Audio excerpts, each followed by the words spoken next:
ചക്കര മിഠായിയുടെ 5ാമത്തെ എപ്പിസോഡിലേക്ക് എല്ലാ പ്രേക്ഷകർക്കും ഹൃദ്യമായ സ്വാഗതം. കൂട്ടുകാരെ, ഇന്ന് വളരെ വ്യത്യസ്തമായ പ്രോഗ്രാമുകളുമായിട്ടാണ് ചക്കര മിഠായി നിങ്ങളുടെ മുമ്പിൽ എത്തിയിട്ടുള്ളത്. കൂട്ടുകാരെ, ലോകത്ത് ഒരുപാട് പേര് ഇഷ്ടപ്പെടുന്ന ഒരു കലാരൂപമാണല്ലോ നൃത്തം. മെയ്വഴക്കം, താളബോധം, ശ്രദ്ധ, ചടുലമായ അംഗചലനം ഇവയെല്ലാം ഉണ്ടെങ്കിലേ ഒരാൾക്ക് നൃത്തത്തിൽ, പ്രത്യേകിച്ച് ഭരതനാട്യത്തിൽ തിളങ്ങാനാവുകയുള്ളൂ. ഈ കഴിവുകളെല്ലാം ഒത്തിണങ്ങിയ ഒരു പ്രതിഭ നമ്മുടെ കൂടെ ഇന്ന് മിഠായി ടിവിയിൽ അതിഥിയായി വന്നിട്ടുണ്ട്.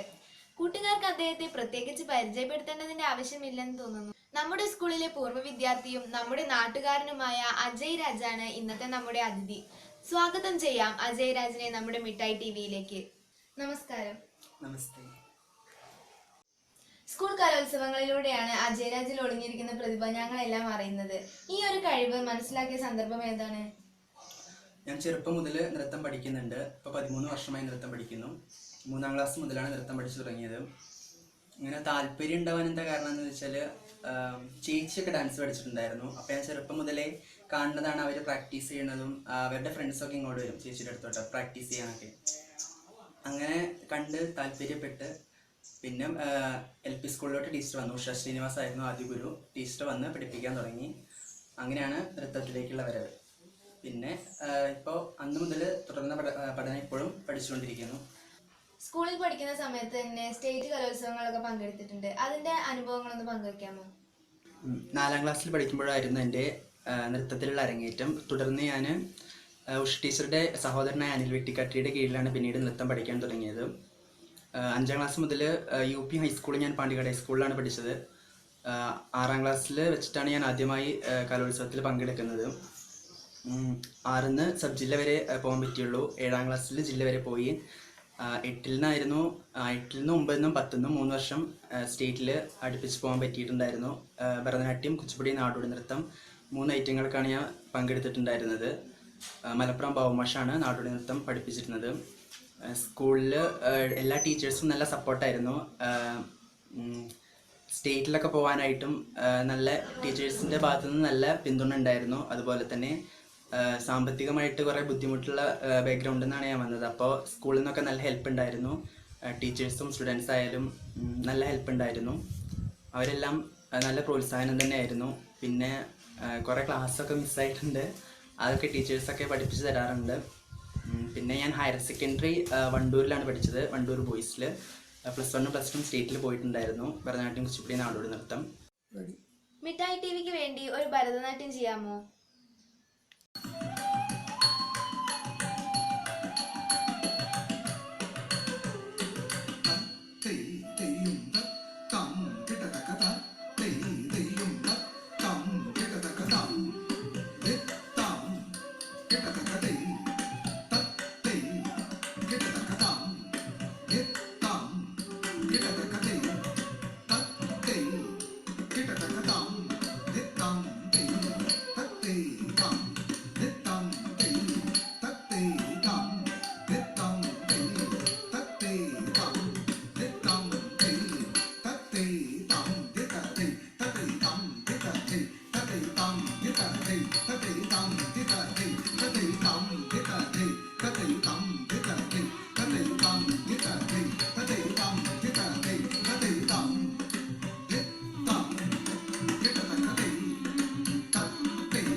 ഞാനിപ്പോൾ +2 ശേഷം ഭരതനാട്യത്തിൽ ബിരുദം ചെയ്തുകൊണ്ടിരിക്കുകയാണ്. എറണാകുളം RLV കോളേജിലാണ് ഇപ്പോൾ ഭരതനാട്യത്തിൽ ഡിഗ്രി പഠിച്ചുകൊണ്ടിരിക്കുന്നത്. ഓ, ഇതിനൊക്കെ ഡിഗ്രി ഉണ്ടോ? ഉണ്ട്.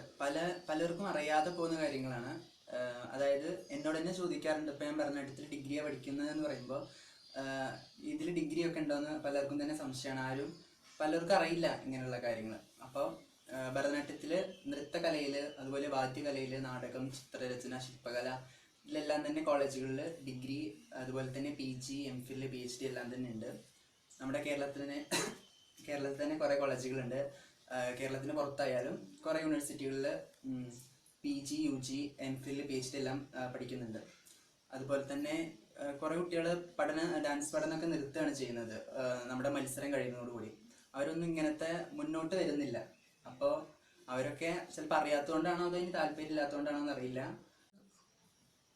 നമ്മുടെ സ്കൂളിലെ 9A ആദിത്യയുടെ നൃത്തം നമുക്ക് എല്ലാവർക്കും ഒന്ന് കണ്ടാലോ?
ഒരുപാട് വ്യത്യാസങ്ങളുണ്ട് ഭരതനാട്യത്തിലായാലും കുച്ചിപ്പുടിയിലായാലും.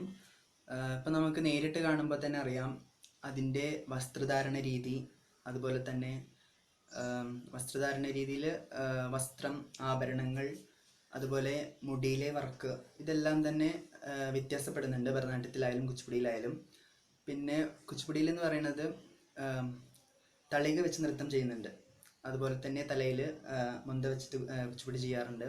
പക്ഷെ ഭരതനാട്യത്തിൽ അങ്ങനെയൊന്നും ചെയ്യാറില്ല. അതുപോലെ തന്നെ ആഹാര്യാഭിനയത്തിനും വാചികാഭിനയത്തിനും കുച്ചിപ്പുടിയിൽ കൂടുതൽ പ്രാധാന്യം നൽകിക്കൊണ്ടാണ് അവതരിപ്പിച്ചിരുന്നത്.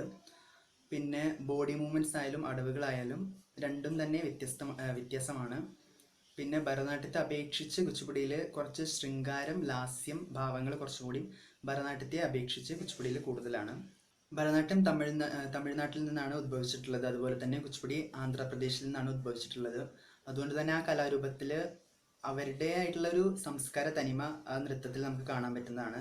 അത് ഈ കുച്ചിപ്പുടിയിൽ ഭരതനാട്യത്തിൽ മാത്രമല്ല, എല്ലാ കലാരൂപത്തിലായിക്കോട്ടെ, എവിടെ നിന്നാണ് ഉദ്ഭവിക്കുന്നത് ആ നാട്ടിലെ സംസ്കാരവുമായിട്ട് അത് കൂടുതലായിട്ട് ബന്ധപ്പെട്ട് കിടക്കുന്നുണ്ട്. ഒരു കുച്ചിപ്പുടി കാണാൻ ഞങ്ങൾക്ക് ആഗ്രഹമുണ്ട്, അതൊന്ന് ചെയ്യാമോ?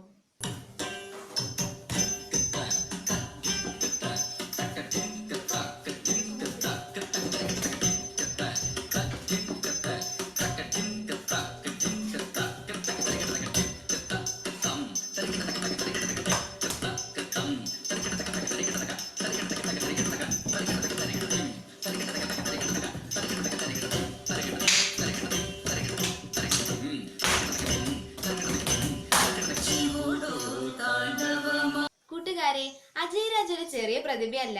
ഇത്രയും ചെറിയ പ്രായത്തിൽ അദ്ദേഹത്തിന് ലഭിച്ച പാരിതോഷികങ്ങളും അംഗീകാരങ്ങളും തെളിയിക്കുന്നത് ഇതാണ്.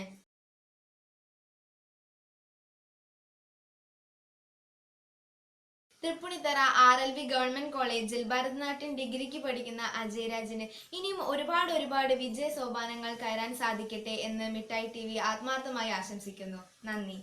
പാണ്ടിക്കാട് എന്ന ഈ കൊച്ചു ഗ്രാമത്തിനും സ്കൂളിനും അഭിമാനിക്കാം ശ്രീ അജയ് രാജിനൊപ്പം. നമ്മുടെ സ്കൂളിലെ ഒരു കൂട്ടുകാരൻ്റെ ഇമ്പമാർന്ന മാപ്പിളപ്പാട്ട് നമുക്കൊന്ന് കേൾക്കാം. 10Gയിലെ മുഹമ്മദ് റസിൽ. നെഞ്ചിനുള്ളിൽ കൊണ്ടേ ഇഷ്കിൽ കോർത്തൊരമ്പേ പ്രേമ കാവ്യമാണേ മുത്ത് ത്വാഹനൂറേ അന്നാ മരുഭൂമിയിൽ പെയ്ത മഴയായിടാ കണ്ണിൽ ഇമ പാടിയാലിയ കുളിരോർമകൾ നെഞ്ചിനുള്ളിൽ കൊണ്ടേ ഇഷ്കിൽ കോർത്തൊരമ്പേ പ്രേമ കാവ്യമാണേ മുത്ത് ത്വാഹനൂറേ മക്കത്തി കുന്നിൻ്റെ ചോട്ടില് ഒറ്റയ്ക്ക് നിന്നില്ലേ ആറ്റല് അതിൻ്റെ വിളിയാളം കാറ്റില് തഴുകുന്നു നബിയോരെ ചേലില് വദനമിത്തിരുനനവേ മുഹബത്തിൻ കനിമഴേ അതരമിലൊഴുകി വരും നിറയുടെ മധുമൊഴിയേ കിസ്മത്തി കരയോളം കാരുണ്യത്തിരയായി നബി കടലോളം കൽബുള്ളം മിസ്സത്തിനജവായി നബി നെഞ്ചിനുള്ളിൽ കൊണ്ടേ ഇഷ്കിൽ കോർത്തൊരമ്പേ പ്രേമ കാവ്യമാണേ മുത്ത് ത്വാഹനൂറേ നാളെ കിതാബിൻ്റെ കയ്യില് നൽകുമ്പോൾ തേങ്ങുന്നു ഉള്ളില് ചിരിയോടെ ചാരെ ദൂതര് തഴുകുന്നു കഫറത്തിൻ കൂട്ടര് നാളെ കിതാബിൻ്റെ കയ്യില് നൽകുമ്പോൾ തേങ്ങുന്നു ഉള്ളില് ചിരിയോടെ ചാരെ ദൂതര് കരയുന്നു കഫറത്തിൻ കൂട്ടര് സിദരത്തിൻ തണലരികെ മരതകം വിരിച്ചവരെ കൊതിക്കുന്നു പൗലരികെ പ്രണയത്തിൻ കടലകമേ ഉമ്മത്തി എന്നോതി തേനിലയാറ്റൽ നബി ഇന്നോളം എന്നുള്ളം ഫിദാക ഉമ്മി നബി നെഞ്ചിനുള്ളിൽ കൊണ്ടേ ഇഷ്കിൽ കോർത്തൊരമ്പേ പ്രേമ കാവ്യമാണേ മുത്ത് ത്വാഹനൂറേ അന്നാ മരുഭൂമിയിൽ പെയ്ത മഴയായിടാ കണ്ണിൽ ഇമ പാടിയാലിയ കുളിരോർമകൾ നെഞ്ചിനുള്ളിൽ കൊണ്ടേ ഇഷ്കിൽ കോർത്തൊരമ്പേ പ്രേമ കാവ്യമാണേ മുത്ത് ത്വാഹനൂറേ. അതെ ഹൃദയ, ഇനി നമുക്ക് സ്കൂൾ വിശേഷങ്ങളിലേക്കൊന്ന് പോയാലോ? അതെ, ശിശുദിനമായിട്ട് നമ്മുടെ സ്കൂളിലെ ക്ലബ്ബുകൾ ധാരാളം പ്രവർത്തനങ്ങൾ നടത്തിയിട്ടുണ്ട്.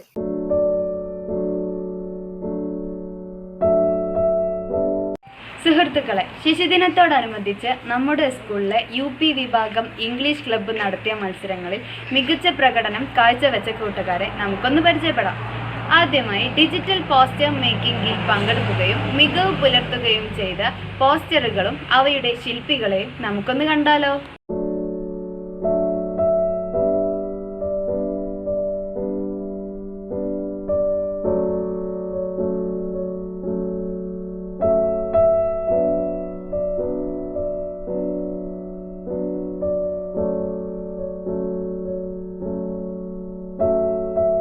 അടുത്തത് പ്രസംഗ മത്സരത്തിലെ മികച്ച പ്രാസംഗികരായാലോ? It's my pleasure to speak on Children's Day. It is celebrated on November 14 every year. It is being celebrated as a tribute to the first Prime Minister of our nation, Shri Jawaharlal Nehru, because it is his birthday on November 14. As he was very fond of children, our nation selected his birthday as our National Children's Day. We celebrate every year Children's Day to give children the awareness of rights and care and need of education. We are the future and hope of our nation. Love and serve our country. Happy Children's Day. Thank you.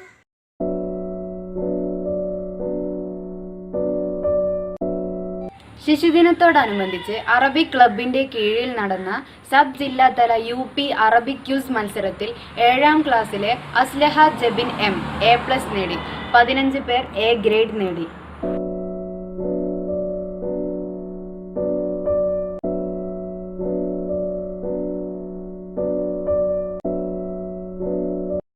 High school വിഭാഗം English club ചാച്ചാജിക്ക് കത്ത് എഴുതൽ മത്സരം നടത്തി. അതിലെ വിജയികളെ നമുക്കൊന്ന് കണ്ടാലോ?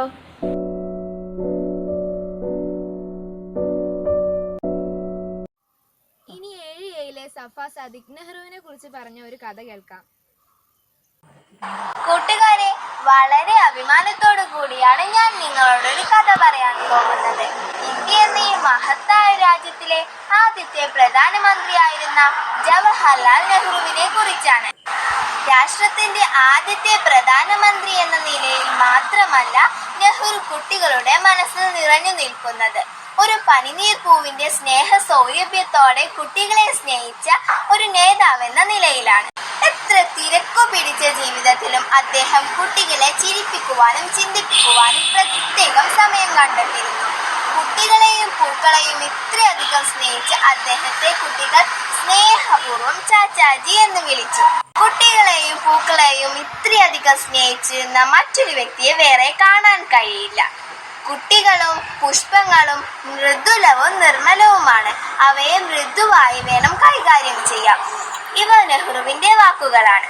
ഈ ചാച്ചാജിയുടെ ജന്മദിനമായാണ് നമ്മൾ നവംബർ 14 ശിശുദിനമായി ആഘോഷിക്കുന്നത്. ചാച്ചാജിയെ കുറിച്ച് പറയുമ്പോൾ നമ്മുടെ ഓർമ്മയിലെത്തുക തൊപ്പിയും ജുബ്ബയും ധരിച്ച് അതിന്മേലൊരു റോസാപ്പൂവും കുത്തിവെച്ച് പുഞ്ചിരിച്ചു നിൽക്കുന്ന ഒരു നെഹ്റുവിനെയാണ്. നെഹ്റു സ്വന്തം ജുബ്ബയിൽ റോസാപ്പൂ കുത്തിവെക്കുന്നതിന്റെ പിന്നിൽ ഒരു കഥയുണ്ട്. നെഹ്റു പ്രധാനമന്ത്രിയായിരുന്ന കാലം ഇന്ത്യക്ക് സ്വാതന്ത്ര്യം കിട്ടിയിട്ട് അധിക നാളായിരുന്നില്ല. നെഹ്റുവിനെ കാണാനും വിലപ്പെട്ട സമ്മാനങ്ങൾ നൽകാനും വളരെയധികം പേർ വരുമായിരുന്നു. അങ്ങനെ ഒരു ദിവസം കയ്യിലൊരു റോസാപ്പൂവുമായി മുഷിഞ്ഞ വസ്ത്രം ധരിച്ച ഒരു പാവം സ്ത്രീ നെഹ്റുവിനെ കാണാൻ വന്നു. എന്നാൽ സെക്യൂരിറ്റി ജീവനക്കാർ അവരെ തടഞ്ഞു. പല പ്രാവശ്യം വീട്ടിലുണ്ടായിരുന്ന റോസാപ്പൂവുമായി ആ പാവം സ്ത്രീ നെഹ്റുവിനെ കാണാൻ വന്നു. അപ്പോഴൊക്കെ സെക്യൂരിറ്റി ജീവനക്കാർ അവരെ തടഞ്ഞു. അങ്ങനെ ഒരു ദിവസം സെക്യൂരിറ്റി ജീവനക്കാരുമായി ആ പാവം സ്ത്രീ വഴക്ക് കൂടുന്നത് നെഹ്റു കണ്ടു. അവരെ അകത്തേക്ക് കടത്തിവിടാൻ നെഹ്റു നിർദ്ദേശിച്ചു. അങ്ങനെ ആ പാവം സ്ത്രീയുമായി നെഹ്റു വളരെയധികം സമയം സംസാരിക്കുകയും അവർ സമ്മാനമായി നൽകിയ റോസാപ്പൂ സ്വീകരിക്കുകയും ചെയ്തു. പ്രിയപ്പെട്ടവരെ, നവംബർ 26ന്റെ പ്രത്യേകത നിങ്ങൾക്കറിയാമോ?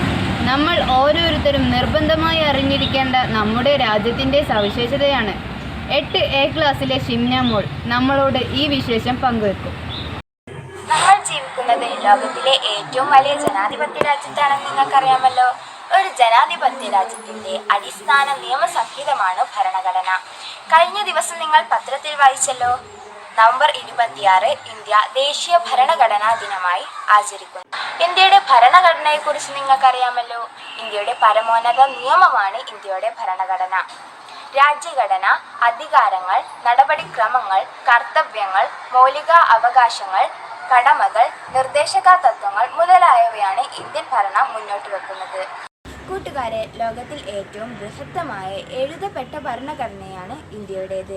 ഇത്രയും വലിയ ഭരണഘടന എഴുതി തയ്യാറാക്കാൻ 2 വർഷവും 11 മാസവും 18 ദിവസവുമാണ് എടുത്തത്. ഡോക്ടർ രാജേന്ദ്ര പ്രസാദിന്റെ നേതൃത്വത്തിൽ ഭരണഘടനാ നിർമ്മാണ സഭയിൽ ഡോക്ടർ അംബേദ്കർ ചെയർമാനായ ഡ്രാഫ്റ്റിംഗ് കമ്മിറ്റിയാണ് ഇന്ത്യൻ ഭരണഘടന എഴുതി തയ്യാറാക്കിയത്.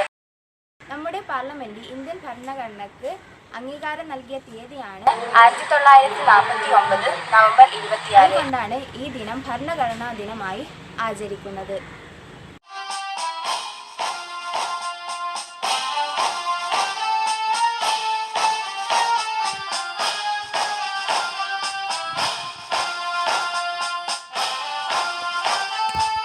ഇനി ഒരു മോണാക്ട് ആണ് 6Dയിലെ ഹൃദയദാസ്. മാന്യസദസ്സിന് വന്ദനം.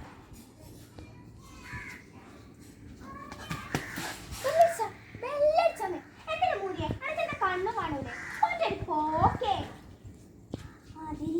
എന്നിട്ട് നോക്ക്, എന്റെ പാപ്പ ഗൾഫിൽ നിന്ന് വന്ന പുള്ളിക്കൂട പത്രാസ്. എന്റെ പാപ്പ മാത്രം നല്ല ഗൾഫില്.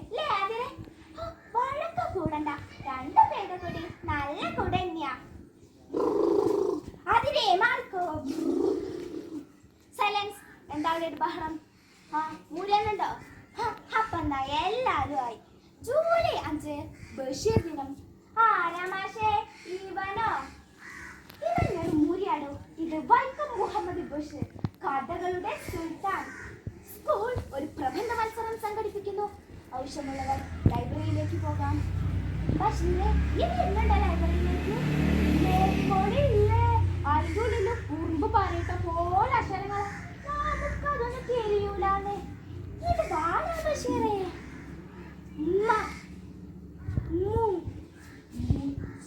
ഓ മുറ്റത്ത് കണ്ടേണ്ട മകൾ അതന്നെ ബസർ.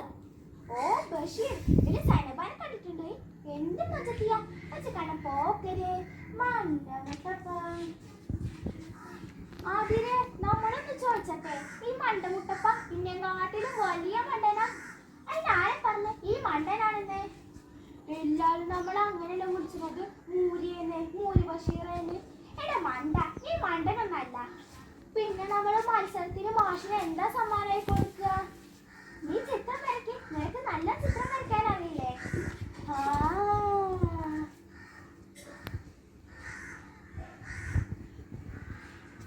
പടച്ചോനെ, എന്റെ കുട്ടിക്ക് ഇത് എന്താ പറ്റിയത്? ബഷീറെ, ബഷീറെ, ഉമ്മ ഒന്നും മുണ്ടരുത്. ഇതെന്താ മനസ്സിലായോ? ഇല്ല, മനസ്സിലായില്ല. ഇതാണ് വൈക്കം മുഹമ്മദ് ബഷീർ, കഥകളുടെ സുൽത്താൻ. പടച്ചോനെ, എന്റെ കുട്ടിക്ക് വല്ല ചാട്ടോതി കത്തണ്ടേ വരുമോ? എന്ത് ഭംഗി! ഇത് നമുക്ക് മാഷിന് കാണിച്ചു കൊടുക്കാം. എന്നിട്ട് പാടാ മാഷേ. മാഷേ, എന്താ നമ്മുടെ ബഷീർ വെച്ച ചിത്ര? നമ്മുടെ ബഷീറവിടെ? ബഷീർ മാഷിനെ പഠിച്ച് പുറത്ത് നിൽക്കുക. ബഷീറെ, ബഷീറെ, നീ വെച്ച ചിത്രാണോ? നീ ഞാൻ ഒരിക്കലും വെച്ചില്ല പക്ഷെ, ഒരിക്കലും വെച്ചില്ല. നീ വരയ്ക്കണം. ഇത് ദൈവം തന്ന വരദാനമാണ്. നീ ലോകത്തിന്, മനുഷ്യർക്ക് നല്ല ചേലിക്ക് നിറത്തില്. എടാ മൂര്യേ, ഇത് മൂര്യല്ല, ഇത് ബഷീർ, വരകളുടെ സുൽത്താൻ. നന്ദി. 5Fലെ റിഫ ഷെറിന്റെ ഒരു അറബി കഥ കേൾക്കാം. السلام عليكم. أنا أقص أمامكم قصة الداعية الأمينة اسمها فاطمة. مات أبوها قبل سنوات وكانت تعيش مع أمها الفقيرة وأمها تعمل خياطة، لكنها كانت مريضة دائما ولا تقبل الحركة. ذات يوم كانت فاطمة في طريق إلى المدرسة حين رأت كومة للتفاح الأحمر الذين معروضة في متجر لبعض الأغراض. قالت فاطمة بحسره كم هو جميل هذا التفاح الأحمر، ليتني أحسن تفاح واحدة. وصلت فاطمة إلى المدرسة وكانت فكرها مشغولة ليومها المريضة والتفاح الأحمر، وفي السماء هي في الطريق إلى بيتها. فجأة شاهدت مرفأة النقودة تسقط من جيب الرجل يمشي أمامها. ركضت بسرعة فأخذت مرفأة التي كانت مليئة بنقود وأسرعت وقفت مواجهة الرجل وقائلا: أيها السيد، لقد سقطت منك مرفأة نقودك. شكر الرجل بكل لطف، فأخذت مرفأة من يدها فرعى ثيابها البالية فسعى لنصرتها. فعلم الرجل أنها الفقيرة وقال لها: لماذا لم تحتفلي مرفأة لنفسك؟ قالت فاطمة: أنني لا أريد أن أكون سارقة مع ذلك، أنني فكرت في أخذ بعض المال كي تشتري تفاح الأحمر لأمي المريضة. ابتسم الرجل ويمد لها ب10 دنانير وقائلا: أنت طائرة طيبة وأمينة، وأرجو أن تقبلي مني هذا مبلغ كي تشتري تفاح الأحمر لأمي المريضة. أخذت فاطمة النقود وشكرت وأسرعت إلى المتجر الذي رأى التفاح الأحمر، وكان التاجر يلاحظ فعلها وقدم لها أفضل تفاح موجودة في متجر وقال لها هذه هدية لك أيتها الدارسة الأمينة. أخذت فاطمة التفاحة وشكرته ثم أسرعت إلى بيتها لتخبر أمها حكاية عجيبة مع رجلين. كبرت أم ابنتها وقال لها هذا جزاء لأمانتك وصدقك يا ابنتي. يا أصدقائي الأحبة، ما العبرة من هذه القصة؟ العبرة من هذه القصة الصدق والأمانة ألا تأتي إلى حياتنا خيرات كثيرة. شكرا. വീണ ഒരു തന്ത്രിവാദ്യമാണ്. അതിന്റെ ശബ്ദം നമ്മുടെ മനസ്സിനെ വളരെയേറെ കുളിർമയേകുന്നു.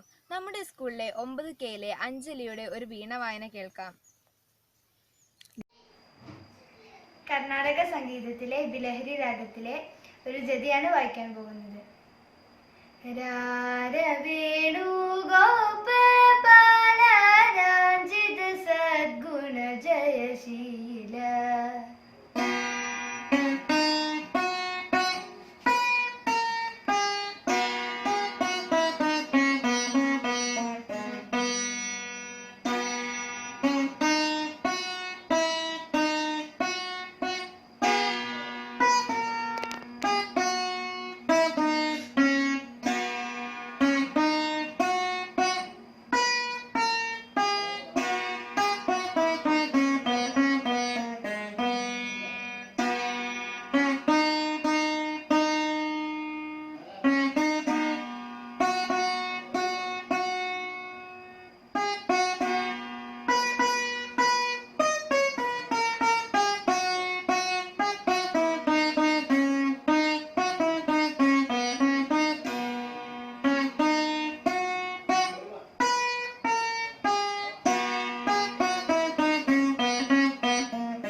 അടുത്തതായി കല്യാണി രാഗത്തിലെ ഒരു ഗീതം വായിക്കുകയാണ്.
ക്ലാസ്സിലെ അമൽ കൃഷ്ണ, 7A ക്ലാസ്സിലെ ഫാത്തിമ റിഷ, 5A ക്ലാസ്സിലെ ഹാനിയ എന്നിവരുടെ കുറച്ച് കരവിരുതുകൾ നമുക്കൊന്ന് കാണാം. നമ്മൾ വന്നിട്ടുള്ളത് സിമ്പിൾ പേപ്പർ ക്രാഫ്റ്റ് ആയിട്ടാണ്. നമുക്ക് ഈ പേപ്പർ ക്രാഫ്റ്റിന് ആവശ്യം ഇതുപോലുള്ള കുറച്ച് പേപ്പർ പീസുകളാണ്. പേപ്പർ ഈർക്കിളി കൊണ്ട് ചുരുട്ടിയെടുക്കുക.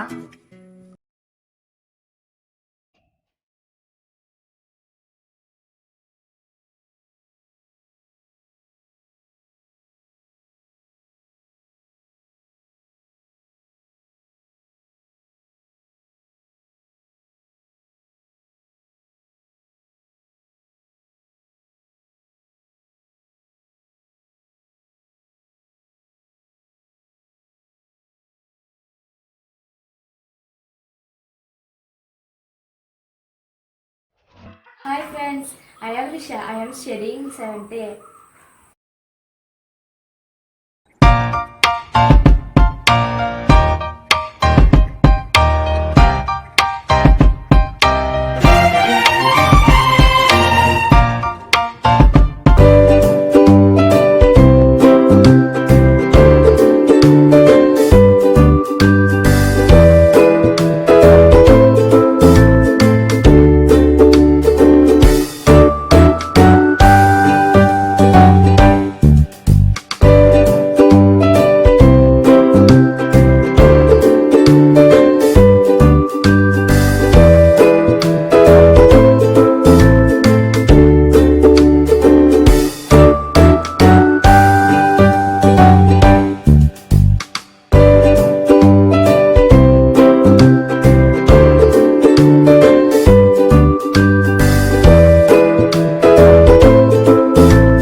Hi, I am Fatima Hania.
നമുക്കെല്ലാവർക്കും ഇഷ്ടമുള്ള മൃഗമാണല്ലോ ആന. ആനയെക്കുറിച്ച് കണ്ടാലും കേട്ടാലും മതി വരാത്ത ഒരുപാട് വിശേഷങ്ങളുണ്ട്. കടലിനെയും ആനയെയും കണ്ടാൽ മതി വരില്ല എന്നൊരു ചൊല്ലുണ്ട്. അനന്തമായി നീലാകാശം പോലെ നീണ്ടു നിവർന്നു കിടക്കുന്ന കടലിൽ ഇടയ്ക്ക് പൊങ്ങിവരുന്ന തിരമാലകൾ കണ്ടാൽ ആരും കടലിനെ നോക്കി നിന്നു പോകും. വലിയ ചെവികൾ വീശി തല ഉയർത്തിപ്പിടിച്ച് ഇരുവശത്തും വടികൾ പിടിച്ച പാപ്പാന്മാരുടെ അകമ്പടിയോടെ നടന്നു വരുന്ന ആനയെ കണ്ടാൽ ആർക്കാണ് കൊതിമാറുക? ഏകദേശം 5 ടൺ ഭാരവും അതിനൊത്ത ഉയരവുമുള്ള കരയിലെ ഏറ്റവും വലിയ ജീവിയായ ആന ഇത്ര പോന്ന ഒരു മനുഷ്യന് മുൻപിൽ ഒരു കുഞ്ഞിനെ പോലെ അനുസരണ കാട്ടി നടക്കുന്നത് കൂട്ടുകാർ കൗതുകത്തോടെ നോക്കി നിന്നിട്ടില്ലേ? ഈ ആനയ്ക്കും ഒരുപാട് വിശേഷങ്ങൾ നമ്മളോട് പറയാനുണ്ടാകും. കരയിലെ ഏറ്റവും വലിയ ജീവിയായ ആന, ഏഷ്യൻ ആന, ആഫ്രിക്കൻ ആന എന്നിങ്ങനെ വേർതിരിക്കപ്പെട്ടിരിക്കുന്നു. ഇതിൽ വലുത് ആഫ്രിക്കൻ ആനയാണ്. 35ലധികം ആഫ്രിക്കൻ രാജ്യങ്ങളിൽ ആഫ്രിക്കൻ ആനകളെ കാണാം. ഏഷ്യൻ ആനകളെ ഇന്ത്യൻ, ശ്രീലങ്കൻ, സുമാത്രൻ, ബോർണിയോ എന്നിങ്ങനെ 4 ആയി തിരിച്ചിരിക്കുന്നു. ഏഷ്യൻ ആനകളിൽ പിടിയാനയ്ക്ക് കൊമ്പുകളില്ല. എന്നാൽ ആഫ്രിക്കൻ ആനകളിൽ കൊമ്പനും പിടിയാനയ്ക്കും കൊമ്പുകളുണ്ട്. കൊമ്പില്ലാത്ത ആൺ ആനയാണ് മോഴ. വിരിഞ്ഞു നിൽക്കുന്ന മസ്തകം ഏഷ്യൻ ആനകളുടെ മാത്രം പ്രത്യേകതയാണ്. തലയെടുപ്പിലും ആകാരത്തിലും ഭംഗിയിലും ഇന്ത്യൻ ആനകളാണ് മുന്നിൽ. പൂർണ്ണമായി ഒരു സസ്യബുക്കാണ് ആന. ഒരു ദിവസത്തിൽ 16 മണിക്കൂറും ഭക്ഷണത്തിനായി വിനിയോഗിക്കുന്നു.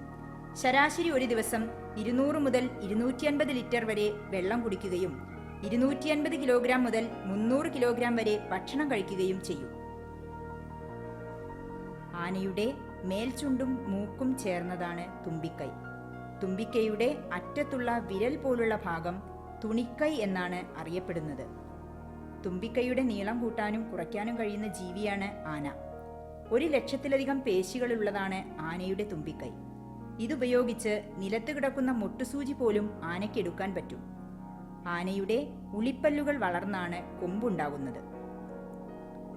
സ്വതന്ത്രമായി കാട്ടിൽ നടക്കാൻ ഇഷ്ടപ്പെടുന്ന ഒരു മൃഗമാണ് ആന. കൂട്ടം കൂട്ടമായി കാട്ടിലൂടെ സഞ്ചരിക്കുന്നത് ടിവിയിലെങ്കിലും കൂട്ടുകാർ കണ്ടിട്ടുണ്ടാകുമല്ലേ. വലുപ്പവും കരുത്തുമെല്ലാം കൊമ്പനാനയ്ക്കാണെങ്കിലും കാട്ടാനക്കൂട്ടത്തെ നയിക്കുക പിടിയാനകളാണ്. ആനകൾ കാട്ടിലൂടെ നടക്കുന്ന വഴിക്ക് ആനച്ചാൽ എന്നും തേരി എന്നും പറയും. ആനക്കൂട്ടത്തിൽ ചേരാതെ ഒറ്റയ്ക്ക് നടക്കുകയും ആക്രമണവാസന കാണിക്കുകയും ചെയ്യുന്ന ആനയാണ് ഒറ്റയാൻ. കാട്ടിലൂടെ കൂട്ടമായി നടക്കുന്ന ആനകൾ അവയുടെ കുഞ്ഞിനെ വളരെയധികം ശ്രദ്ധിക്കുന്നത് നിങ്ങൾ കണ്ടിട്ടുണ്ടാകും. കുഞ്ഞുങ്ങളെ മനുഷ്യരെ പോലെ തന്നെ വളരെ വാത്സല്യത്തോടെയാണ് ആനകൾ കൊണ്ടു നടക്കുന്നത്. ആന പൂർണ്ണമായ ഒരു സസ്യബുക്കാണെന്ന് പറഞ്ഞുവല്ലോ. പഴങ്ങൾ ആനയ്ക്ക് വളരെ ഇഷ്ടപ്പെട്ട ഒരു ഭക്ഷണമാണ്. ചക്ക പഴുക്കുമ്പോൾ ആനയിറങ്ങുമെന്ന് പറഞ്ഞ് കാടിനടുത്ത് താമസിക്കുന്നവർ ചക്കയെല്ലാം കുഴിച്ചുമൂടുമെന്ന് പറയുന്നത് നിങ്ങൾ കേട്ടിട്ടില്ലേ? പരിശീലനം ലഭിച്ച ആനകളെ കുങ്കി ആനകൾ എന്നാണ് വിളിക്കുക. നാട്ടിലേക്കിറങ്ങിയ ആനകളെ കാടുകയറ്റാനും തളർന്നു കിടക്കുന്ന ആനകളെ ചികിത്സയ്ക്കായി മാറ്റാനുമൊക്കെ പരിശീലനം ലഭിച്ചതാണ് കുങ്കി ആനകൾ. കേരളത്തിന്റെ സംസ്ഥാന മൃഗമാണ് ആന. 2010 ഒക്ടോബർ മുതൽ ഇന്ത്യയുടെ ദേശീയ പൈതൃക മൃഗം കൂടിയാണ് ആന. കൂട്ടുകാർക്കറിയുമോ, ആനകൾക്ക് ശ്രീലങ്കയിലെ പിനാമലയിൽ അനാഥാലയമുണ്ട്. അതേപോലെ ഇന്ത്യയിലെ അറിയപ്പെടുന്ന ആനച്ചന്തയാണ് ബീഹാറിലെ സോൺപൂർ. ആനയ്ക്ക് പറഞ്ഞാൽ തീരാത്ത ഒരുപാട് വിശേഷങ്ങൾ ഇനിയുമുണ്ട്. അതൊക്കെ നമുക്കിനി വേറൊരവസരത്തിൽ പറയാം. നമ്മുടെ പരിപാടികൾ എല്ലാവർക്കും ഇഷ്ടായില്ലേ? പ്രോഗ്രാമുകൾ എല്ലാവരും കാണണേ. കൂടുതൽ വിശേഷങ്ങളുമായി അടുത്ത ആഴ്ച കാണാം.